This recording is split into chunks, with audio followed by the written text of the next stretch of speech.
Good morning વિદ્યાર્થી મિત્રો.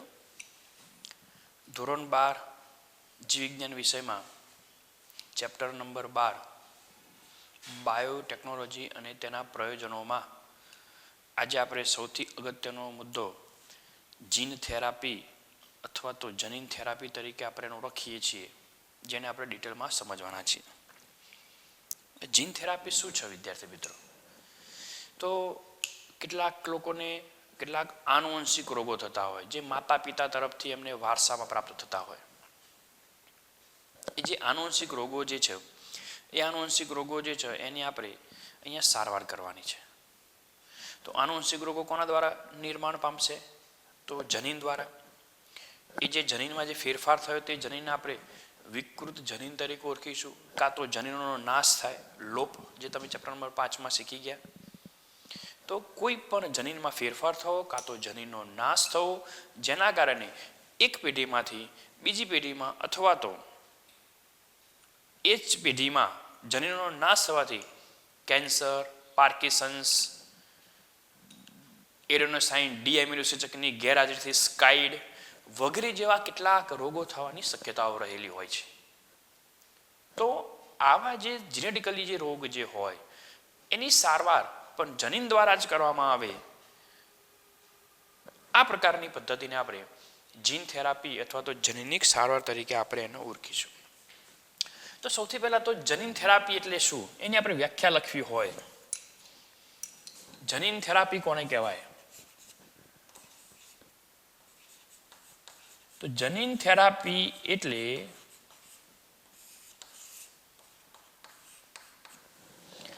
હવે આપણે જાણીએ છીએ. તો પહેલા તો આપણામાં આવી વિકૃતિ કઈ રીતે પેદા થાય?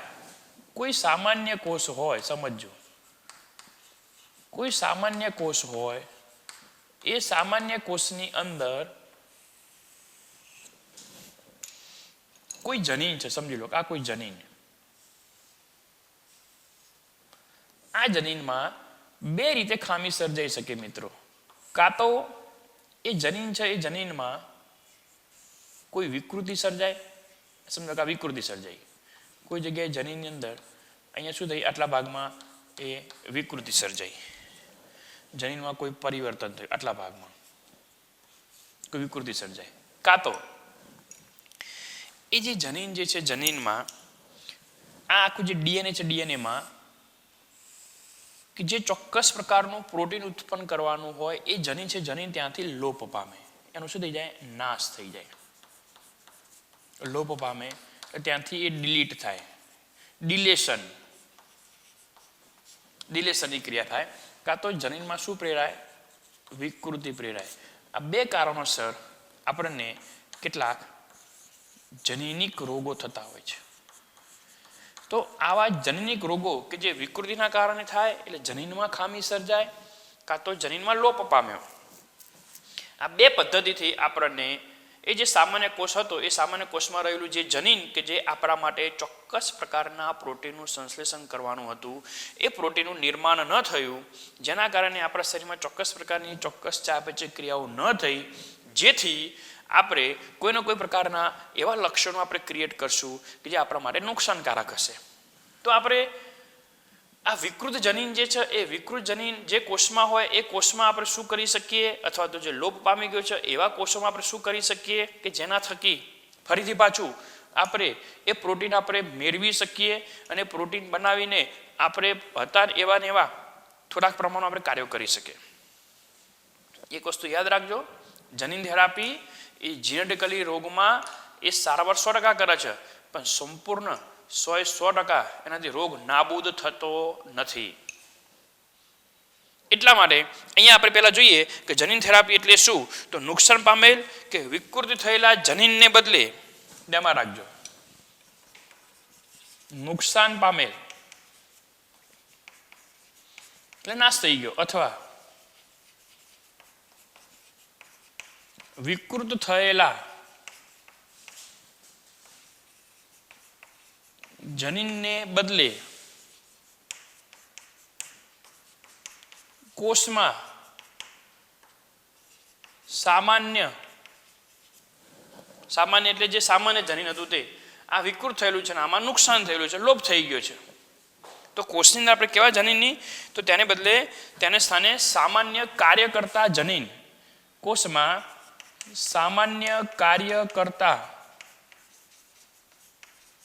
જનીન, એ જે સામાન્ય કાર્ય કરતો જે જનીન હોય એ જનીનને કોષમાં આપણે શું કરશું, કોષમાં સામાન્ય કરતા જનીનની ઓળખ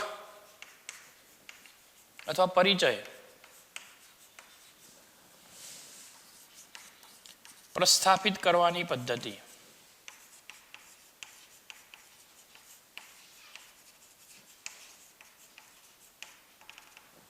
નુકસાન પામેલા અથવા તો વિકૃત થયેલા જે જનીન હતા, નુકસાન પામેલા અથવા તો વિકૃત થયેલા જે જનીન હતા એને બદલે કોષમાં આપણે આવા બે પ્રકારના કોષ હશે ને મિત્રો. આ એક કોષ એવો હશે કે જેની અંદર કાં તો વિકૃતિ પેદા થઈ છે, અથવા આ એક કોષ એવો હશે કે જેની અંદર જનીનનું નુકસાન થાય છે, લોપ થઈ ગયો છે. તો આપણે એની અંદર એવો પ્રકારનું જનીન એન્ટર કરશું કે જે જનીન સામાન્ય કાર્ય કરતું હોય, પણ કઈ રીતે એન્ટર કરવું એ પદ્ધતિ, જેને આપણે શું કહીશું, જનીન થેરાપી તરીકે આપણે એને ઓળખીશું. સામાન્ય રીતે જનીન થેરાપીમાં વિદ્યાર્થી મિત્રો કોનો ઉપયોગ કરવામાં આવતો હોય છે? તો જનીન થેરાપીમાં ડીએનએ નો ઉપયોગ કરવામાં આવે. કોનો ઉપયોગ કરવામાં આવશે? ડીએનએ નો ઉપયોગ કરવામાં આવે છે. અહીંયા આપણે જે જનીન ઇન્ક્લુડિંગ કરશું, સામાન્ય જનીન, કોઈ બી સામાન્ય જનીન ઇન્ક્લુડિંગ કરશું અંદર, કે અહીંયા આપણે કોઈ જનીન ઇન્ક્લુડિંગ કરવાનો પ્રયત્ન કરશું, તો એ જનીન છે. જનીન એટલે શું? ડીએનએની ચોક્કસ લંબાઈનો ટુકડો. આપણે એવો ડીએનએનો ટુકડો લઈશું કે જે સામાન્ય કાર્ય કરતો હોય, ચોક્કસ પ્રકારનું પ્રોટીન અથવા તો ઉત્સેચકનું નિર્માણ કરે, એ પ્રકારના ડીએનએ ટુકડા દ્વારા આપણે એ શું કરશું, થેરાપી અથવા તો સારવાર કરશું, જેને આપણે જીન થેરાપી તરીકે આપણે એને ઓળખીશું. વિદ્યાર્થી મિત્રો, ખાસ કરીને આવી જનીન થેરાપી એ ખાસ કરીને આ જનીન થેરાપી કયા કયા રોગોમાં કરવામાં આવતી, એની ઉપયોગિતા શું? જીન થેરાપીની ઉપયોગિતા તો કેન્સર, ધ્યાનમાં રાખજો. જીન થેરાપી જે છે એ જનીન થેરાપીની આપણે ઉપયોગિતા સમજવી હોય તો કેન્સર, પાર્કિન્સન્સ વગેરે જેવા,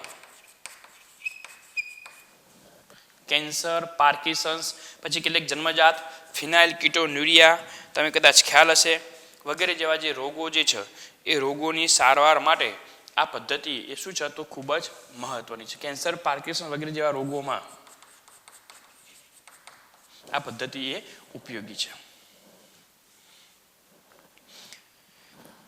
આ જે જીન થેરાપી છે એ જીન થેરાપી એ જનીન વિદ્યા, જેનેટિક્સ, મોલેક્યુલર બાયોલોજી, આણ્વિક જીવ વિજ્ઞાન અને બાયોટેકનોલોજીના પાયાના વિકાસમાં અતિ મહત્વનું છે. વિદ્યાર્થી મિત્રો, કઈ રીતે?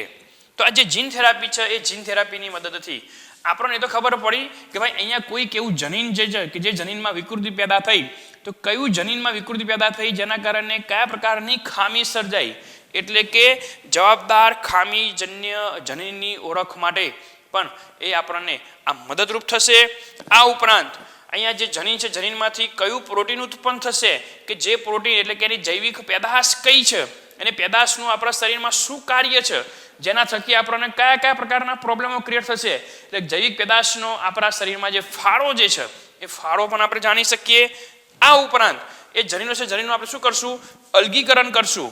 અલગીકરણ કરી અને આપણે એનું ક્લોનિંગ કરશું, કારણ કે આપણે શું કરશું ભાઈ કે સામાન્ય જનીન કયું, વિકૃત જનીન આ પ્રકારનો પ્રોબ્લેમ થયો, તો જે સામાન્ય જનીન જે હોય એ સામાન્ય જનીનને આપણે બહાર કાઢી એનું ક્લોનિંગ કરી અને આપણે એને જીન થેરાપીમાં ઉપયોગમાં લેવું હોય તો આપણે લઈ શકીએ.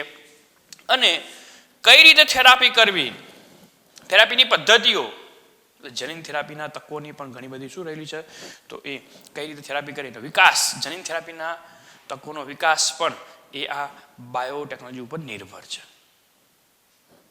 વિદ્યાર્થી મિત્રો, બાયોટેકનોલોજીની જ આ એક શાખા છે જેમાં જનીન દ્વારા જનીનને ચોક્કસ જગ્યાએથી તોડીને ચોક્કસ પ્રકારના સજીવમાં ઇન્ક્લુડિંગ કરીને અને શું કરવામાં આવશે, એ પ્રાણી કોષોમાં એન્ટર કરવામાં આવશે.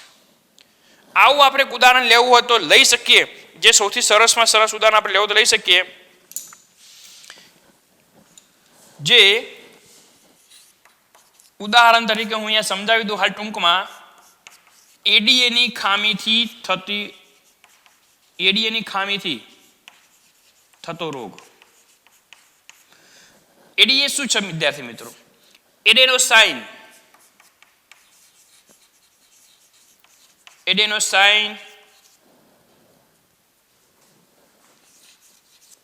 ડીએમિનેઝ કયું ઉત્સેચક છે? એડેનોસાઇન ડીએમિનેઝ.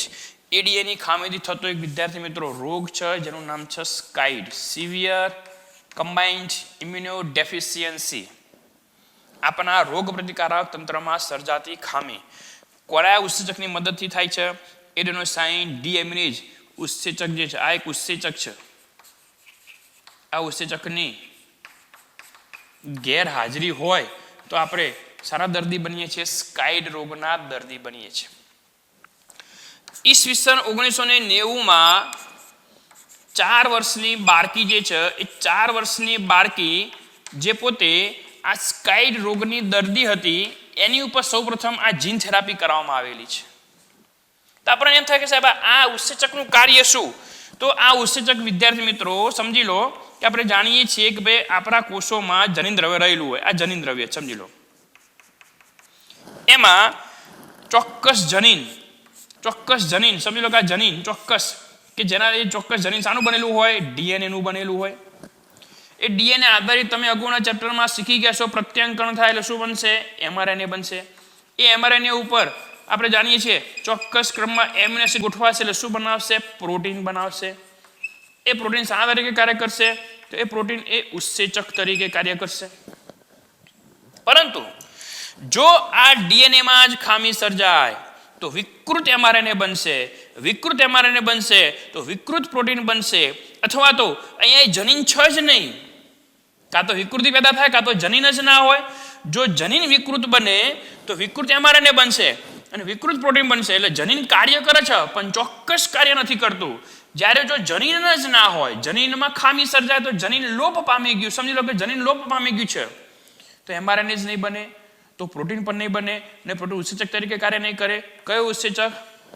એડેનોસાઇન ડીએમિનેઝ. કયો ઉત્સેચક? એડેનોસાઇન ડીએમિનેઝ ઉત્સેચકની ગેરહાજરી વર્તાશે. આ ઉત્સેચકનું કાર્ય શું છે વિદ્યાર્થી મિત્રો? આ ઉત્સેચક જે છે એ ઉત્સેચક જે આપણે ખોરાક લઈએ છીએ, ધ્યાનમાં રાખજો, આનું મુખ્ય કાર્ય તો શું છે? તો આપણે જે ખોરાક લઈએ છીએ એ ખોરાકમાં જે એડેનિન જે છે, એડેનોસાઇન ધરાવતો જે ન્યુક્લિયોટાઇડ્સ જે છે, એ ન્યુક્લિયોટાઇડ્સનું એ પોતે ડીએમિનેશનની ક્રિયા કરશે. એ ત્યાંથી એ તોડશે અને આપણે જ્યારે નવા જે કોષો બનાવીએ છીએ એ નવા કોષોમાં આવા જે એડેનોસાઇન ધરાવતા ન્યુક્લિયોટાઇડ્સની જે જરૂર પડશે એ જરૂરત ત્યાં આગળ પ્રોવાઈડ કરશે. એટલે આપણે જે ખોરાક ખાઈએ એ ખોરાકમાં રહેલા પ્યુરિન પ્રકારનો નાઇટ્રોજન બેઝ એડેનિન ધરાવતા ન્યુક્લિયોટાઇડ્સનું એ ત્યાંથી એ ડીએનએ આપણે ખોરાક ખાઈશું તો સ્વાભાવિક છે કેટલાક જૈન દ્રવ્ય આપણા ખોરાકમાં આવશે.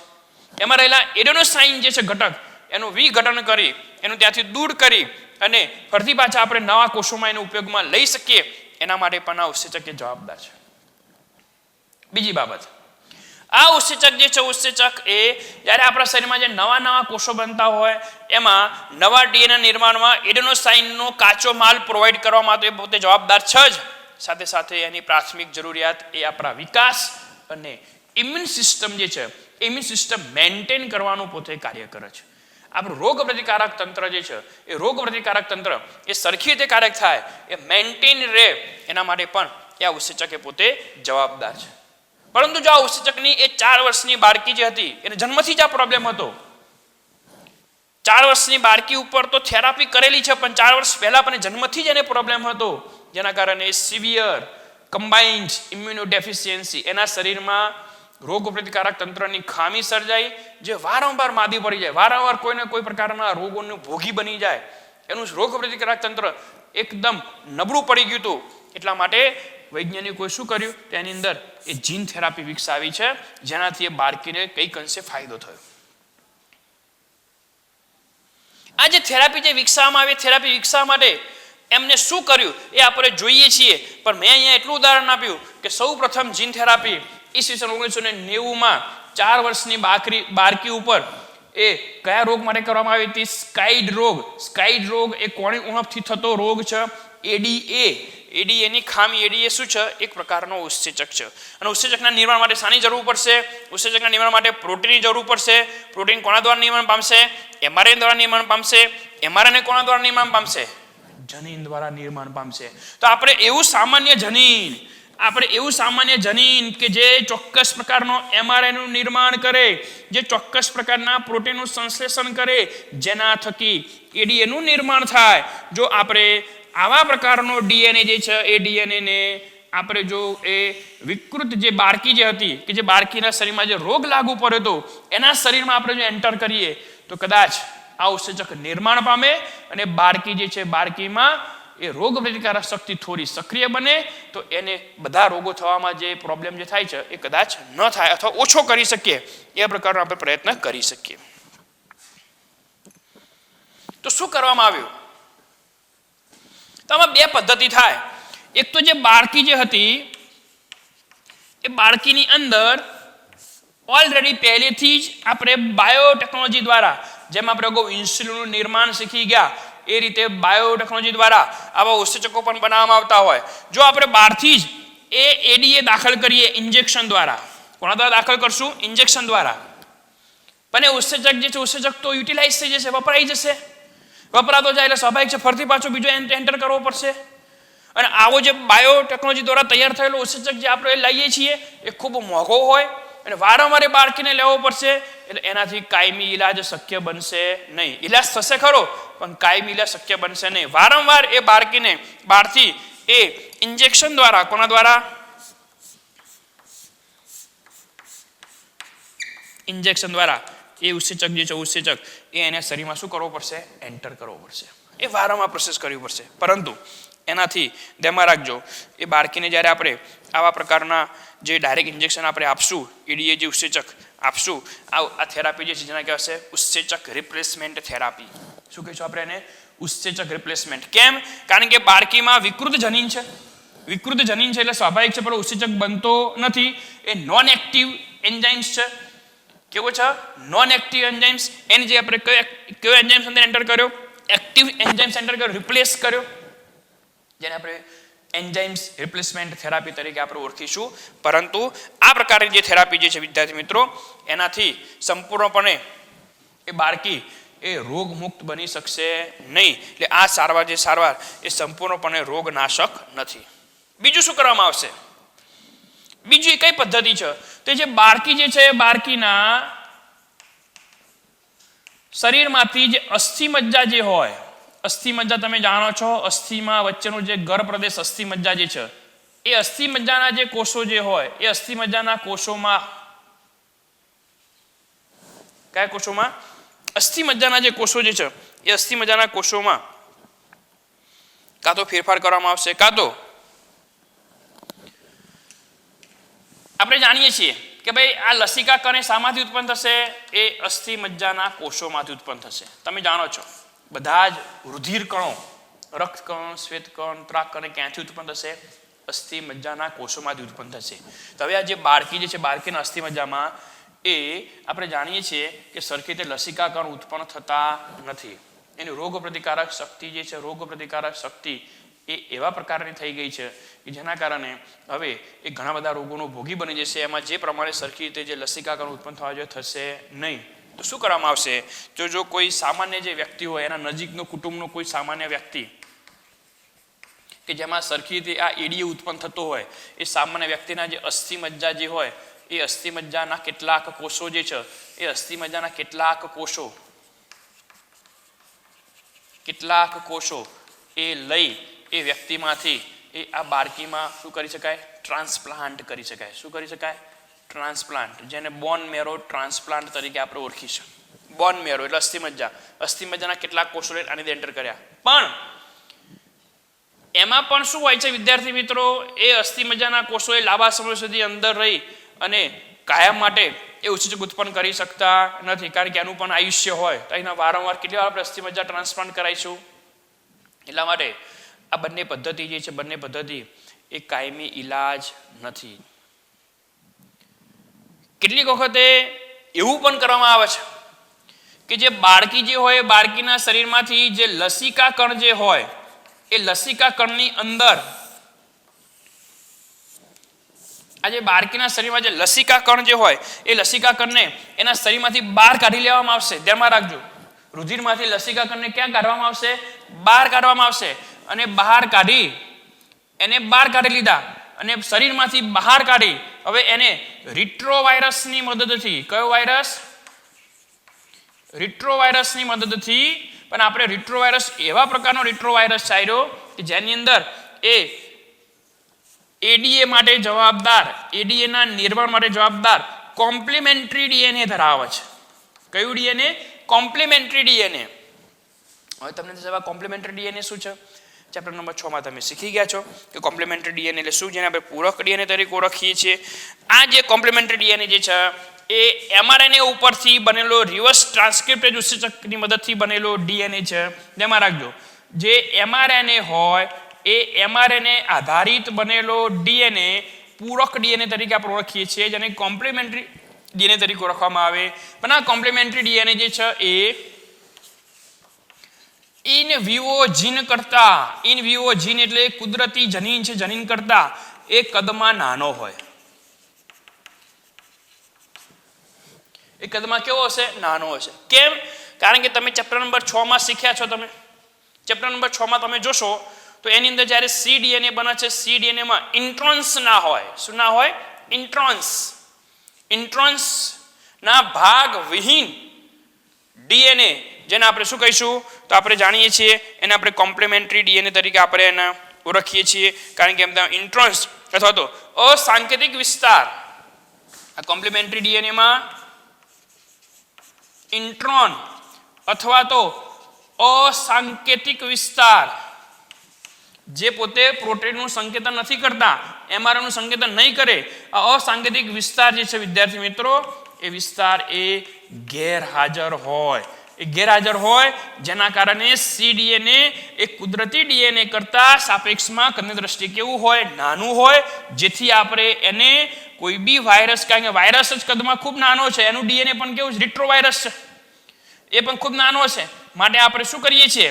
તો આપણે એક ચોક્કસ પદ્ધતિ જે ચેપ્ટર નંબર 6 માં તમે શીખ્યા છો એ પદ્ધતિની મદદથી આપણે એવા પ્રકારના રિટ્રોવાયરસ બનાવીશું કે જે રિટ્રોવાયરસમાં એડીએના નિર્માણ માટે જવાબદાર કોમ્પ્લિમેન્ટરી ડીએનએ નિર્માણ પામતા હોય.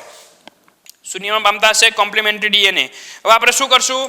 તો આપણે એક ટેસ્ટ ટ્યુબ લઈશું. એક ટેસ્ટ ટ્યુબની અંદર પોષક માધ્યમ લીધું. એ પોષક માધ્યમની અંદર આપણે શું લીધું? લસિકા કોષોનો કેટલોક જથ્થો લીધો. અને લસિકા કોષોનો જથ્થો લઈ અને એ બાળકીના શરીરમાંથી લસિકા કોષોનો જથ્થો લઈ હવે આપણે આવા જે રિટ્રોવાયરસ કે આપણે જનીન પરિવર્તિત રિટ્રોવાયરસ છે, જીનેટિકલી મોડિફાઈડ સજીવ છે, આવા રિટ્રોવાયરસ જે છે એ રિટ્રોવાયરસને આપણે એ પોષક માધ્યમમાં એપ્લાય કરશું. રિટ્રોવાયરસ જાણે છે કે મારે પ્રાણી કોષમાં કઈ રીતે પ્રવેશવું, એટલે એ રિટ્રોવાયરસ જે છે એ આ બાળકીના શરીરના કોષો જે હતા એની અંદર પ્રવેશશે. એટલે એ પ્રવેશશે સાથે સાથે આપણું પેલું કોમ્પ્લિમેન્ટરી ડીએનએ પણ અંદર પ્રવેશશે, જે એડીએનું શું કરશે? નિર્માણ કરશે. અને પછી આ લસિકા કણો હોય એ લસિકા કણોને ફરતી પાછા ઇન્જેક્શન દ્વારા કોને આપવામાં આવશે? એ બાળકીને આપવામાં આવશે. હવે બાળકીને ઇન્જેક્શન દ્વારા લસિકા કણો આપી દીધા, પણ થશે શું? આ લસિકા કણોનું આયુષ્ય કેવું છે વિદ્યાર્થી મિત્રો? ટૂંકું. થોડાક સમયમાં પાછા નાશ પામશે. કાયમી માટે લસિકા કણો રહેશે નહીં. તો આપણે વારંવાર આવા કોષો બનાવીને એના શરીરમાં એન્ટર કરવા પડે. કારણ કે લસિકા કણોનું આયુષ્ય 1 થી 7 દિવસનું, એ ગમે ત્યારે નાશ પામી જાય. એનો જે સમયગાળો જે છે, જીવનચક્રનો સમયગાળો ખૂબ ટૂંકો. કાયમી ધોરણે આ ઈલાજ શક્ય બનશે નહીં. હા, થોડાક સમય સુધી હંગામી સારવાર માટે આ પદ્ધતિ કેવી છે તો એ આપણે એને આપી શકશું. પરંતુ લસિકા કણો જે છે, લસિકા કણો એ કાયમ માટે અમર નથી. માટે આ પદ્ધતિ એ સંપૂર્ણપણે 100% કાયમી ધોરણે ઉપચારમાં આપણે લઈ શકશું નહીં. તો વાત થાય તો સાહેબ કાયમી ધોરણે ઉપચાર કરવો હોય તો શું કરી શકાય? તો વિદ્યાર્થી મિત્રો, અત્યારે આપણું બાયોટેકનોલોજી એટલું બધું આગળ જતું રહ્યું છે કે માતાના ગર્ભમાં રહેલું બાળક અથવા તો જે શરૂઆતમાં નિર્માણ પામેલા ગર્ભમાં કયા પ્રકારના જેનેટિકલી પ્રોબ્લેમ હોય એને આપણે જાણી પણ શકીએ, એની થેરાપી પણ કરી શકીએ. એટલે જો શુક્રકોષ અને અંડકોષના બંનેના મિલન થકી નિર્માણ પામેલો જે યુગ્મનજ જે હોય એ યુગ્મનજની અંદર જો આપણે એ જીન થેરાપી કરી દઈએ, કઈ થેરાપી? જીન થેરાપી કરી દઈએ આપણે, એ આપણે એડીએના નિર્માણ માટે જવાબદાર કોમ્પ્લિમેન્ટરી ડીએનએ જે છે એની થેરાપી આપણે શામાં કરી?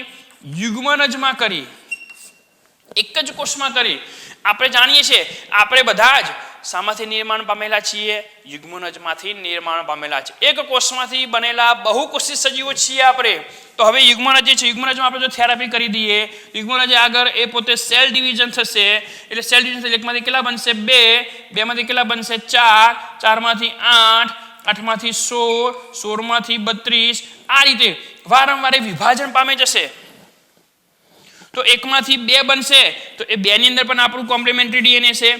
4 બનશે, 8 બનશે, 16 બનશે કે 32 બનશે, એ બધામાં આપણું કોમ્પ્લિમેન્ટરી ડીએનએ પેલું હશે. જો આ યુગ્મનજમાં જો વિકૃતિ હશે, ખામી હશે, તો બધા જ નિર્માણ પામતા કોષોમાં ખામી, અને કોષોમાંથી વિભેદન પામીને નવું જે બાળક નિર્માણ પામશે એ બાળક પણ ખામી ભર્યું બની શકે. અને જો આપણે આની અંદર આપણે સારવાર કરી દઈએ, સારા લક્ષણો ધરાવતા જનીનો હશે, તો એનું પણ આગળ તરફ શું થશે? એનું પણ વહન થશે. તો આપણે શું કરીએ? અહીંયા યુગ્મનજની અંદર જાયગોટમાં આપણે જીન થેરાપી કરી દીધી, અને જે જાયગોટમાં જે જીન થેરાપી કરી એ જાયગોટમાં ભ્રૂણીય અવસ્થા દરમિયાન જો આપણે આ પ્રકારની જો જીન થેરાપી કરી દઈએ તો કદાચ એનો કાયમી ઉપચાર શક્ય બની શકે. પરંતુ જો આપણે આ પ્રમાણે લસિકા કણો જે છે એ લસિકા કણોની અંદર જીન થેરાપી કરીને આપણે બાળકીમાં એન્ટર કરાવીશું, કાં તો આપણે બહારથી એન્ઝાઇમ્સ ટ્રીટમેન્ટ આપશું, કાં તો આપણે ડાયરેક્ટ અસ્થિમજ્જા ટ્રાન્સપ્લાન્ટ કરશું, આ બધી થેરાપી કાયમી ધોરણે શક્ય બનતી નથી. તો કાયમી ધોરણે કઈ શક્ય બનશે? જેમાંથી બાળક બનવાનું છે, જેમાંથી નાનો સજીવ નિર્માણ પામવાનો છે એ કોષ. આપણે જાણીએ છીએ આપણે બધા જ દ્વિકીય સજીવ આપણે જાણીએ છીએ. યુગ્મનજ પણ કેવું છે? દ્વિકીય. અને તમે બધા જ જાણો છો કોઈ પણ દ્વિકીય સજીવનો પ્રથમ કોષ કોણ? યુગ્મનજ. તે ભાઈ પ્રથમ કોષમાં જ થેરાપી કરી દો ને. તો પ્રથમ કોષમાં જ થેરાપી કરી દઈશું તો જેટલા પણ કોષો નિર્માણ પામશે અને અંતે પેલું જે બાળક નિર્માણ પામશે એ બાળકમાં પણ એ આ કોમ્પ્લિમેન્ટરી ડીએનએ એ એડીએ ઉત્પન્ન કરતું રહેશે, જેના કારણે લસિકા કણોની સંખ્યા જે ઘટવાનો જે પ્રોબ્લેમ થાય છે, એનાથી જે રોગ પ્રતિકારક શક્તિ જે આપણી નાબૂદ થાય છે એ પ્રોબ્લેમ ક્રિએટ થશે નહીં.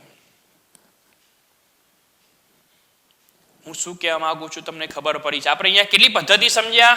એક આપણે સમજ્યા પહેલી જ પદ્ધતિ જેને તમે ઉત્સેચક રિપ્લેસમેન્ટ થેરાપી તરીકે ઓળખીએ છીએ, એન્ઝાઇમ્સ રિપ્લેસમેન્ટ થેરાપી, પણ એ કાયમી ધોરણે શક્ય બનશે નહીં. બીજી આપણે શીખ્યા અસ્થિમજ્જા ટ્રાન્સપ્લાન્ટ, પણ આ બંને સારવાર સંપૂર્ણપણે એ આપણને રોગ નાશ કરી શકતા નથી. આયરો આપણને રોગ નાશ કરી શકે છે.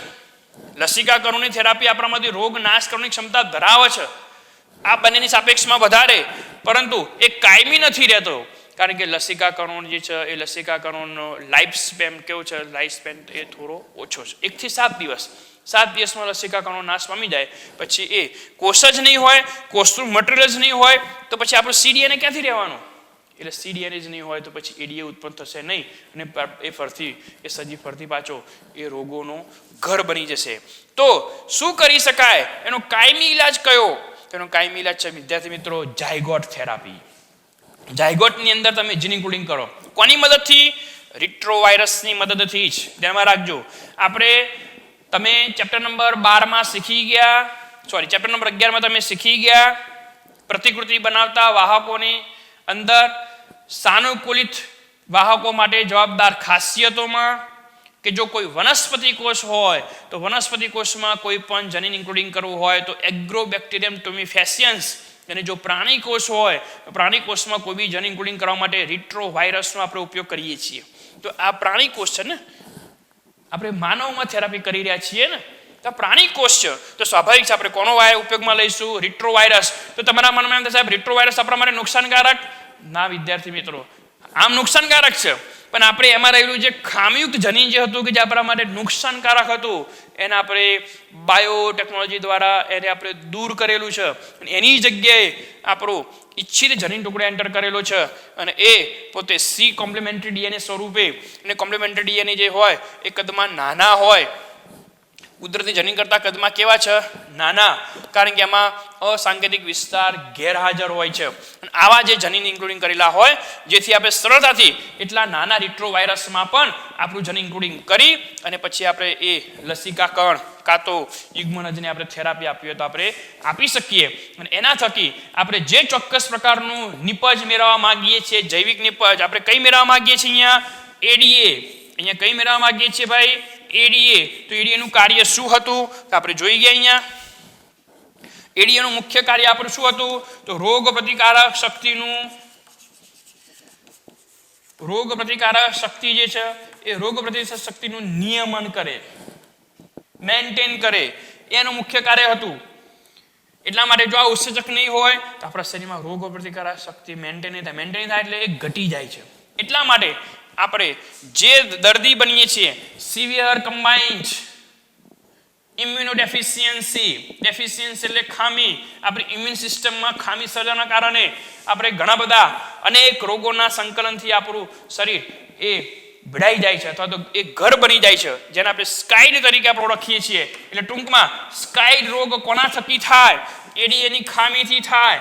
સ્કાઇડ રોગના માટે કઈ થેરાપી સૌપ્રથમ અપનાવવામાં આવી? તો 1990માં 4 વર્ષની બાળકી ઉપર જીન થેરાપી અપનાવવામાં આવી, જેમાં એ બાળકીને થોડાક સમય સુધી આપણે જીવાડી પણ શક્યા.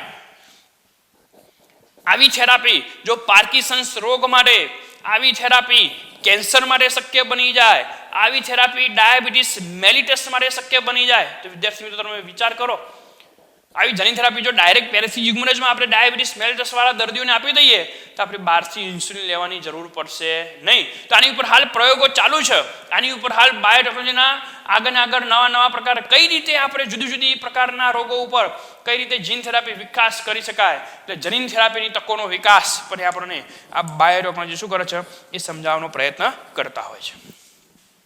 તો આ વાત હતી એ જનીન થેરાપીની વાત હતી.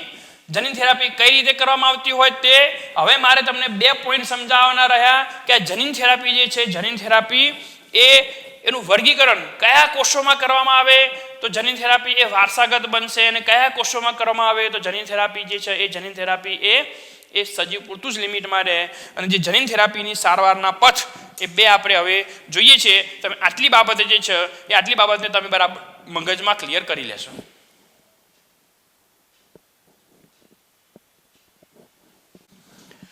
વિદ્યાર્થી મિત્રો, હવે આપણે જોઈએ છીએ કે જનીન થેરાપી જે છે, જનીન થેરાપી એને કયા કોષોમાં કરી શકાય એના આધારે જનીન થેરાપીનું વર્ગીકરણ. એક છે જર્મલાઈન જનીન થેરાપી, જર્મ એટલે જનન કોષો, અને બીજી જે છે એ દૈહિક કોષ જનીન થેરાપી. જર્મલાઈન જનીન થેરાપી એ શું છે તો ધ્યાનમાં રાખશો,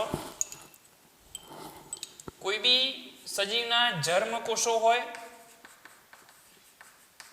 અથવા તો પ્રાણીઓના જે શુક્રકોષ અને અંડકોષમાં કરવામાં આવતી જનીન થેરાપી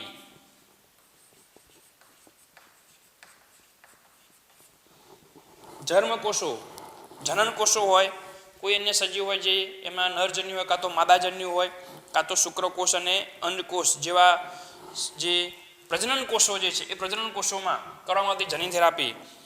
આવા કોષોમાં સક્રિય જનીન આપણે દાખલ કરીએ, આવા જનન કોષોમાં સક્રિય જનીનોને દાખલ કરાય. હવે જો આપણે અગાઉ વાત કરી એ પ્રમાણે જો શુક્રકોષ અને અંડકોષમાં જ ધ્યાનમાં રાખજો, પહેલા આપણે શું જોઈ ગયા, આપણે યુગ્મનજમાં જીન થેરાપી કરી. એ રીતે તમે શુક્રકોષ કે અંડકોષને પણ અલગ તારવી અને એમાં પણ જો તમે થેરાપી કરો તો એમાં 2 કોષોમાં થેરાપી કરવી પડશે. પેલું ડાયરેક્ટ આપણે સામા થેરાપી કરી, યુગ્મનજમાં કરી. તો અહીંયા એ રીતે આપણે જો પહેલેથી જ જાણતા હોઈએ કે આ માતૃ પિતૃ બંને એ ચોક્કસ પ્રકારના એ આનુવંશિક રોગિષ્ટ છે અથવા તો એ લક્ષણ એ વારસામાં આવવાનું જ છે, જો આપણે એવું જાણતા હોઈએ તો આપણે શુક્રકોષ અને અંડકોષ બંનેની અંદર અથવા તો જન્મકોષોમાં આપણે સક્રિય જનીન દાખલ કરી શકીએ. તો આવી જે થેરાપી કે જે જનન કોષોમાં કરવામાં આવે, જેને આપણે જન્મલાઈન જનીન થેરાપી તરીકે આપણે એને ઓળખીશું. એટલે અહીંયા દાખલ કરાતું જે સક્રિય જનીન જે હતું એ દાખલ કરાતું સક્રિય જનીન એ જે તે પ્રજનન કોષો જે હોય એ પ્રજનન કોષોમાં જે રહેલું જે ડીએનએ હોય, રહેલું જે જનીન દ્રવ્ય જે છે એ રહેલા જનીન દ્રવ્યનો એક ભાગ બનશે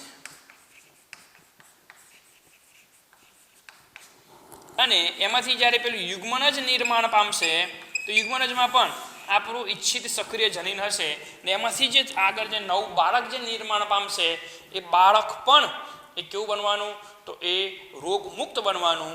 એટલે કે આવી થેરાપી જે છે થેરાપી એ આનુવંશિક બનશે. કેવી બનશે? આનુવંશિક. એક પેઢીમાંથી બીજી પેઢીમાં એ આવી થેરાપી કરવાના કારણે ફેરફારો કેવા બનશે તો આનુવંશિક બનશે.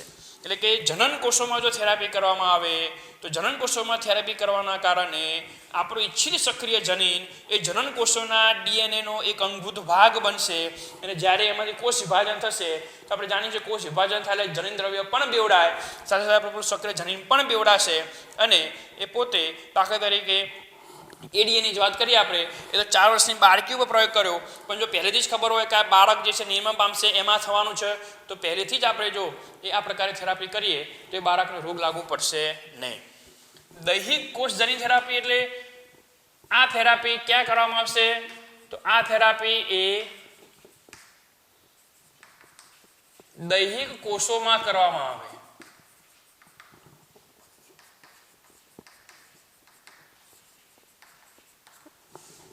થેરાપી ક્યાં કરવામાં આવશે? ફક્ત દૈહિક કોષોમાં કરવામાં આવશે. આ થેરાપી એવી જગ્યાએ કરવામાં આવશે જે જગ્યાએ ચોક્કસ પ્રકારની જનીનિક ખામી સર્જાઈ હોય. દાખલા તરીકે સમજી લો કે ફોર એક્ઝામ્પલ તરીકે આપણે જોઈ ગયા કે ભાઈ એડીએમાં લસિકા કણો જે છે એ લસિકા કણો ઉત્પન્ન નથી થતા, તો આપણે થેરાપી અસ્થિમજ્જામાં કરશું ને. ક્યાં કરશું? અસ્થિમજ્જામાં. અસ્થિમજ્જા પણ દૈહિક કોષો થાય ને.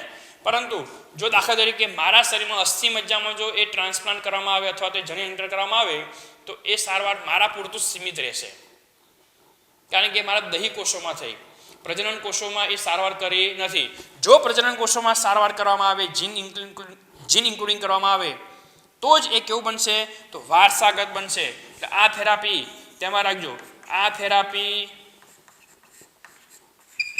એ આનુવંશિક બને. કેવી બનશે? આનુવંશિક બને.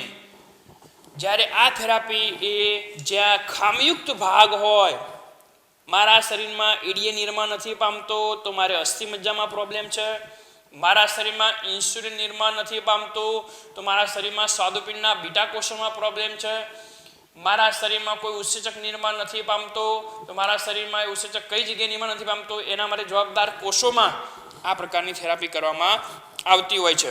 અહીંયા જ્યારે આ થેરાપી આપણે કરશું દૈહિક કોષોમાં, તો જે દૈહિક કોષોમાં આપણે થેરાપી કરશું, જે દૈહિક કોષોમાં આપણે સક્રિય જનીન જે છે એ સક્રિય જનીન એ આપણે ચોક્કસ પ્રકારના વાહક દ્વારા ઇન્ક્લુડિંગ કરશું, તો એ દૈહિક કોષ જે છે દૈહિક કોષમાં આ જનીન ઇન્ક્લુડિંગ થવાના કારણે એમાં રહેલી જે ખામી જે છે એ ખામી શું થશે તો એ દૂર થશે. પણ આ ખામી ફક્ત એ સજીવમાંથી જ દૂર થશે. એ ખામી દૂર થવાની ક્રિયા જે છે એ પેઢી દર પેઢી એ બનશે નહીં. એટલે કે દૈહિક કોષ જનીન થેરાપી એ આનુવંશિક નથી, તેમાં રાખજો. આ જનીન થેરાપી એ આનુવંશિક નથી. તો કઈ આનુવંશિક રહેશે? જર્મલાઈન જનીન થેરાપી આનુવંશિક બનશે, જ્યારે જે સોમેટિક સેલ થેરાપી દૈહિક કોષમાં કરવામાં આવતી સેલ થેરાપી જે છે એ આનુવંશિક બનતી નથી. હવે થેરાપી તો ચલો આનુવંશિક કઈ બની કઈ ન બની એ તો બરાબર છે, પણ આ થેરાપી કઈ રીતે કરવામાં આવશે એની સારવારના બે પથ છે. એક એક્સ વિવો, એક ઇન વિવો. એક્સ વિવોનો મતલબ થાય મિત્રો શરીરની બહાર,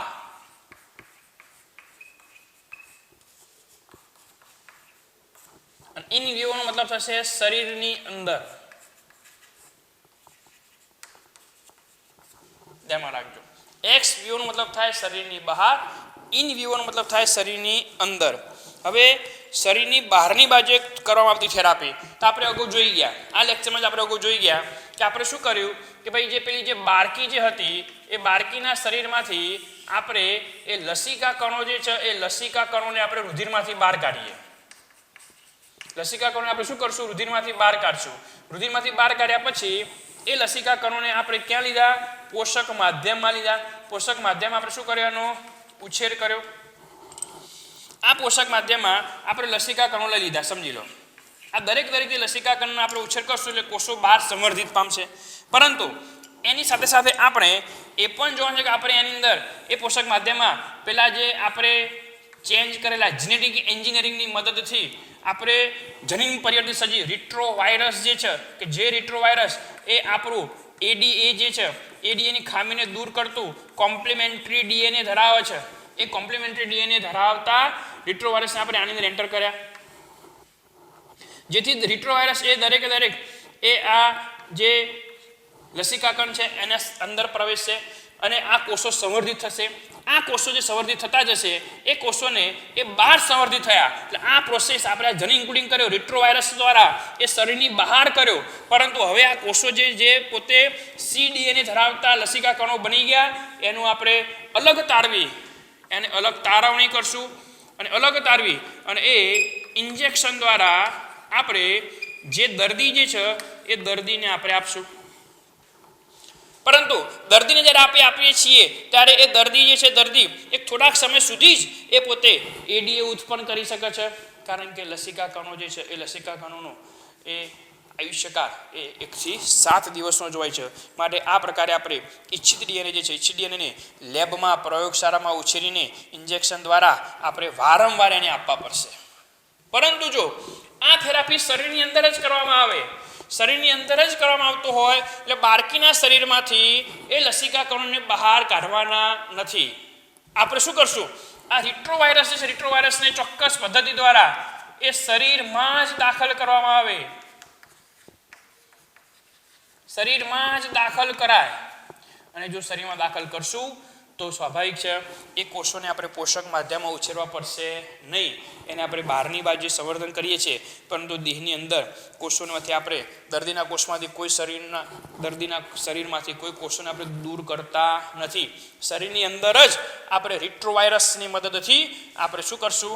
એ આપણું સીડીએનએ જે છે એ સીડીએનએ આપણે અંદર ઇન્ક્લુડિંગ કરશું. અને હવે જે શરીરના જે કોષો જે હોય, સમજી લો કે જે અસ્થિ મજ્જાના જે કોષો જે હતા એ અસ્થિ મજ્જાના કોષોમાં આપણે આ પ્રકારે જો આપણો રિટ્રોવાયરસ એપ્લાય કરી દીધો તો એ શરીરમાં જ સંવર્ધન પામશે. એના માટે અલગથી પોષક માધ્યમની આપણે અહીંયા જે પોષક માધ્યમનો ઉપયોગ કર્યો હતો એ પોષક માધ્યમની જરૂર પડશે નહીં. એ શરીરમાં જ સંવર્ધન પામશે. તેના માટે અલગથી એને સંવર્ધિત કરવા પડતા નથી. અને આવા કોષો જે છે એ કોષો એ આપણે જાણીએ છીએ કે એ કોષો વારંવાર એ બહારથી આપણે ઇન્ક્લુડિંગ પણ નહીં કરવા પડે, એક જ વાર અંદર સજીવમાં ઇન્ક્લુડિંગ કરી દીધા, પરંતુ એને દવા તો લેવી પડશે, કારણ કે રિટ્રોવાયરસ અંદર કેટલા પ્રમાણમાં એ પોતે અંદર એ ગુણન પામે છે, કેટલા પ્રમાણમાં એડીએ ઉત્પન્ન કરે છે, એ વારંવાર ચેકઅપ અને દવા તો લેવી પડશે. કોઈ દિવસ જનીન થેરાપી દ્વારા 100% સારવાર શક્ય બનતી નથી. આ બાબતે તમારે ધ્યાનમાં લેવાનું છે. પણ આ સારવાર કઈ રીતે કરવામાં આવી? શરીરની બહાર જનીન ઇન્ક્લુડિંગ કરીને પછી શરીર એન્ટર કરવામાં આવે એટલે એને જેનેટિક એન્જિનિયરિંગ પદ્ધતિ વાપરી પણ શરીરની બહાર અને અહીંયા સીધી શરીરની અંદર જો શરીરની બહારથી પ્રોસેસ કરીને જો સારવાર લેવામાં આવે તેને આપણે કહીશું એક્સ વિવો. શરીરની અંદર તરફ એ સીધું જ આપણે જો જનીન ઇન્ક્લુડિંગ કરશું તેને આપણે શું કહીશું? ઇન વિવો તરીકે આપણે એને ઓળખીશું. તો આ વાત હતી એ જીન થેરાપી એટલે શું, જીન થેરાપીની ઉપયોગિતા શું છે. સૌથી પહેલો કિસ્સો એડીએની ખામીથી થતો રોગ સ્કાઇડ, એની ઉપર જીન થેરાપી કરવામાં આવી. સ્કાઇડ રોગ માટે જવાબદાર ઉત્સેચક શું હતો, એનાથી આપણને શું થાય અને એ બાળકીને કઈ રીતે તો આપણે જાણીએ છીએ એન્ઝાઇમ્સ રિપ્લેસમેન્ટ થેરાપી, બીજી અસ્થિમજ્જા ટ્રાન્સપ્લાન્ટ થેરાપી, બોન મેરો ટ્રાન્સપ્લાન્ટ, અને ત્રીજી લસિકા કણો દ્વારા સીડીએનએ જે છે એ રિટ્રોવાયરસનો ચેપ લગાડીને 3 પદ્ધતિથી આપણે સારવાર કરી. પરંતુ આ સારવાર લાંબા સમય સુધી ચાલતી નથી. એટલે આપણે ચોથી પદ્ધતિ વાપરીએ, કઈ? યુગ્મ અનાજની અંદર સીધું ટ્રીટમેન્ટ. એ આપણે જોઈ ગયા. ત્યારબાદ અહીંયા કયા કોષોમાં જનીન થેરાપી કરવામાં આવે એના આધારે 2 પોઈન્ટ: જર્મલાઈન જનીન થેરાપી અને દૈહિક કોષ જનીન થેરાપી. અને આ જનીન થેરાપી તમે કયા માર્ગે કરો છો? કોષો શરીરની બહાર કાઢીને જનીન થેરાપી કરો છો કે કોષો શરીરની અંદર જ હોય અને તમે જનીન થેરાપી કરો છો? એના આધારે 2 પ્રકાર: એક્સ વિવો અને ઇન વિવો. તો તમે આટલા સુધી દરેક બાબતે જે છે એ દરેક બાબતને તમે નોંધી લેશો. આ જે જનીન થેરાપીનું જે વર્ગીકરણ અને જનીન થેરાપીની સારવાર તમારા બુકમાં નથી આપેલી, એક વખત એને તમે નોંધી લેશો. અને કોઈ પણ પ્રોબ્લેમ હોય તો તમે મારો કોન્ટેક્ટ કરી શકશો. આજનું લેક્ચર અહીંયા આપણે પૂરું કરીએ છીએ.